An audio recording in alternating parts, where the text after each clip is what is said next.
क्या आपने कभी सोचा है कि एक चोर जिसे पेड़ से उल्टा लटकाया गया हो, उसकी मदद के लिए कौन आएगा? और अगर वह मदद करने वाला खुद राजा हो तो क्या कहानी यहीं खत्म हो जाएगी, या फिर शुरू होगा एक ऐसा रहस्य जिसे सुनकर आपकी सांसें थम जाएंगी? आइए जानें उस खौफनाक रात की सच्चाई, जहां एक चोर, एक पिशाचिनी और एक राजा के बीच हुआ ऐसा खेल जिसने सबको हैरान कर दिया। पेड़ से लटकता चोर और पिशाचिनी का रहस्य राजा विक्रमादित्य की न्यायप्रियता और पराक्रम की कहानियां दूर दूर तक प्रसिद्ध थीं। एक दिन वे अपने गुप्त वेश में नगर का भ्रमण कर रहे थे। उसी समय एक अजीब घटना घटी। एक घने वृक्ष के नीचे एक स्त्री रोती हुई दिखाई दी। विक्रम ने उसके पास जाकर कारण पूछा। वह स्त्री बोली, हे स्वामी, मैं एक गरीब औरत हूं और मेरा पति नगर का कोतवाल द्वारा एक वृक्ष पर उल्टा लटकाया गया है। वह चोर है और उसे नगर के न्यायालय ने इस सजा के लिए दोषी ठहराया है। विक्रम ने गंभीरता से पूछा, तुम्हारे पति ने ऐसा कौन सा अपराध किया जो उसे इतनी कठोर सजा मिली? वह औरत गहरी सांस लेते हुए बोली, मेरा पति एक गरीब चोर है, लेकिन उसने केवल भूख मिटाने के लिए चोरी की थी। कोतवाल ने उसे रंगे हाथों पकड़ लिया और राजा के न्यायालय में प्रस्तुत किया।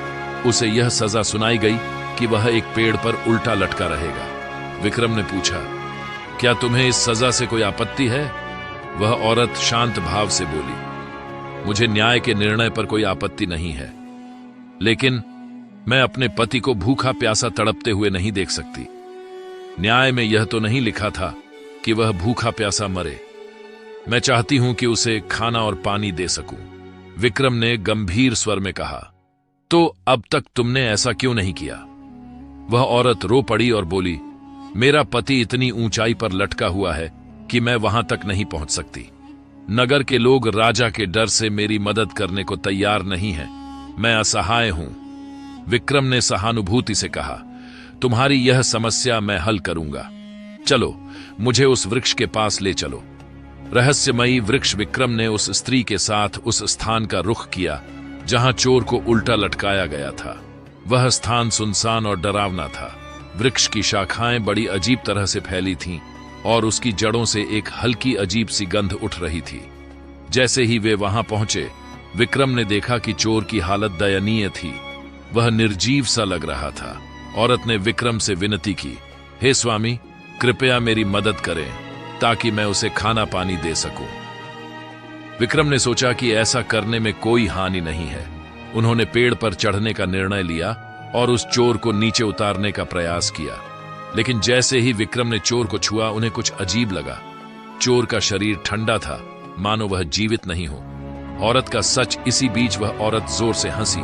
उसकी हंसी पूरे जंगल में गूंजने लगी। विक्रम तुरंत सतर्क हो गए। उन्होंने पूछा, तुम कौन हो और यह हंसी क्यों? वह औरत देखते ही देखते एक भयानक पिशाचिनी में बदल गई। उसकी आंखें जलती हुई अंगारे की तरह लाल हो गईं और वह दांत निकालते हुए बोली, मैं एक पिशाचिनी हूं। मैंने तुम्हें यहां फंसाने के लिए यह चाल चली। यह चोर वास्तव में अब जीवित नहीं है। मैं उसे कब का खा चुकी हूं, लेकिन मैं तुम्हारी आत्मा चाहती हूं। विक्रम शांत रहे और बोले, तुम्हें लगता है कि तुम मुझे डराकर हरा सकती हो? पिशाचिनी हंसी और बोली, तुम्हारी बुद्धि और ताकत दोनों की परीक्षा होगी। अगर तुम मेरे प्रश्नों का सही उत्तर दे सके तो मैं तुम्हें छोड़ दूंगी, लेकिन अगर तुम असफल हुए तो मैं तुम्हारी आत्मा छीन लूंगी। प्रश्नों का खेल। पिशाचिनी ने अपना पहला प्रश्न किया, तुम्हारे नगर का कोतवाल जिसने इस चोर को यहां लटकाया था, सही था या गलत? विक्रम ने विचार किया और बोले, कोतवाल ने अपना कर्तव्य निभाया। चोरी करना अपराध है, चाहे कारण कुछ भी हो, लेकिन किसी को भूखा प्यासा तड़पाकर सजा देना भी उचित नहीं है। कोतवाल को यह सुनिश्चित करना चाहिए था कि दंड मानवता के दायरे में हो। पिशाचिनी ने प्रसन्न होकर दूसरा प्रश्न किया, अगर तुम्हें किसी निर्दोष को बचाने के लिए स्वयं को बलिदान करना पड़े तो क्या तुम ऐसा करोगे? विक्रम बोले, राजा का कर्तव्य है कि वह अपने प्रजा के लिए बलिदान देने को तैयार रहे। अगर मैं निर्दोष को बचा सकता हूं तो मैं अपना बलिदान भी दे सकता हूं। पिशाचिनी ने तीसरा और अंतिम प्रश्न किया, तुम्हारे जीवन का सबसे बड़ा डर क्या है? विक्रम ने उत्तर दिया, मुझे केवल एक डर है अन्याय और अधर्म का राज्य स्थापित होने का। यह मेरे लिए मृत्यु से भी बदतर है। पिशाचिनी का अंत। पिशाचिनी ने ठहाका लगाया और बोली, तुमने सभी प्रश्नों का सही उत्तर दिया। मैं हार मानती हूं। तुम वास्तव में एक न्यायप्रिय और महान राजा हो। पिशाचिनी ने अपनी शक्ति से उस चोर की आत्मा को मुक्त किया और स्वयं अंतर्ध्यान हो गई।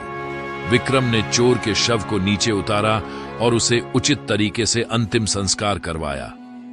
नगर लौटकर उन्होंने कोतवाल को बुलाकर उसे भविष्य में दंड देने के नियमों का पालन करने की सख्त चेतावनी दी।